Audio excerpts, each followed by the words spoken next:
It wasn't until I looked into more common opinions in the Buffy fandom that I discovered how negatively they consider Dawn. Though she's obviously far from the most interesting member of the Scoobies, and was at a disadvantage of being brought in far later than the other mainstays of the group, I honestly didn't find her poorly handled, and, if anything, acted as a good display of a trope lesser series may add as a sign of declining quality. There are actually two tropes I'm referring to, the first being the scrappy, finding its namesake within the Scooby-Doo franchise, which seems appropriate or intentional when there's a surprising similarity between Buffy and Daphne those two times. I mean, from Xander's naming of the group as the Scoob Gang.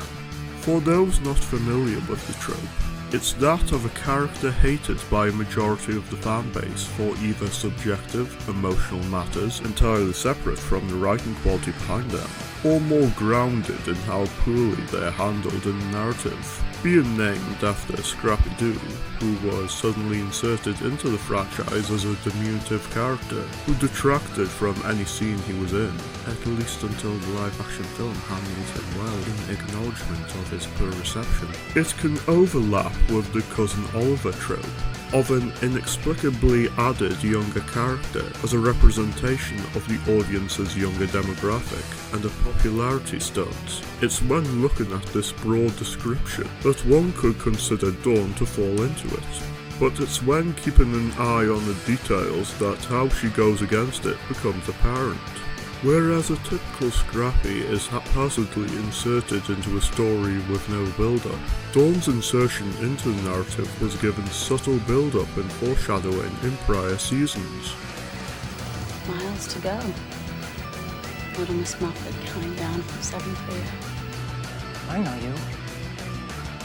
Courage and Way. Little sis coming. I know. Be back before dawn. Alongside this, there's how scrappy characters are often forced into a series, and Dawn's role here makes this an overt case of this in both a meta-commentary and in-universe narrative, with how the monks altered reality in order to insert her into the memories of all those in Buffy's life. Again, this is something established prior in both the magical creation of a new timeline in The Wish and Superstar. It's not only the mechanics of her in-universe placement that solidly challenges the Cousin Oliver trope, but her characterization that solidly removes her from early cases of the Scrappy. Dawn draws a fine line between young teenager and very childish, which makes sense when she's only spent months as a human, with only memories of maturity to counterbalance her undeveloped emotions. This makes her anguish at processing the truth about herself very well handled, as well as not only embodying common teenage angst when surrounded by older authority figures, but bleeds, pun intended, into the series' wider themes of identity, with how others perceive you and how one perceives themselves, with the most notable being Buffy's constant struggle in living a fulfilling life when having to be the Slayer. This also channels itself into her conflict with her family in her doubts of her bond's validity, the truth of its depth, regardless of the validity of the memories behind it, having been answered beforehand in the episode involving Tara finding her true family in the Scooby Gang, which reaches a new level in the feelings of loss with Joyce's death, before her strength of character starts to rear its head in her foregoing her selfishness and accepting the loss of her mother.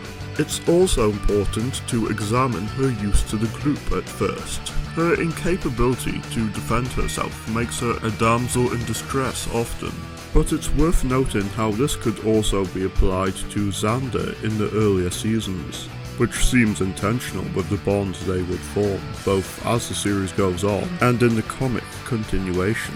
Though it's not the best for a character to act as a plot device, her being in peril leads to several important plot points, such as leading to Buffy revealing her feelings about her revival, and the excellent song preceding it in what's easily one of the top 3 episodes of the series, or being dragged into Willow's actions, causing the latter to acknowledge the consequences of delving deeper into magic, and these couldn't have been pulled off by simply replacing her with a different character. That's not to say being in danger is all her characterization boils down to though. Going back to her debut season, she presents a lot of proactive moves, fitting of Buffy's female empowerment narrative, during its climax, such as looking for a way to escape, knocking Ben out, and her attempted sacrifice both to protect everyone, and as a cry of desperation at her confused state of being. Going back to her ties to Xander, Dawn is ironic in having such trans-dimensional origins, yet being unspectacular in her own capabilities. That is more pronounced when the other major characters that at times had felt obsolete had found some niche to draw strength for identity from. It's during season 7 in which she quickly aids Amanda after finding out the latter is the potential Slayer and not herself, and the conversation with Xander later on that we are treated to a great realization of how far Dawn has come, and the niche she has of being the true support for the heavy hitters of the gang, which is a task that required her to fully move beyond selfish wants when it comes to what's best for the group. It must also be noted that Buffy herself had some similar bratty qualities in her early days as a Slayer, which also makes Dawn's role a mirror. Cordelia served as a mirror of how Buffy was or could be without her Slayer powers. Faith served as one of how she could be as a Slayer if ignoring her responsibilities. And Glory, to some extent, explored what Buffy could become if taking both these routes to the extreme. Dawn represents another path in both what Buffy could be like if in Sunnydale without Slayer powers, and if her special attributes faded away. This is made obvious in the episode The Body, with her frustration at the rumours being spread by a classmate called Kirsty, in what's clearly a parallel of how Cordy acted with Buffy at first.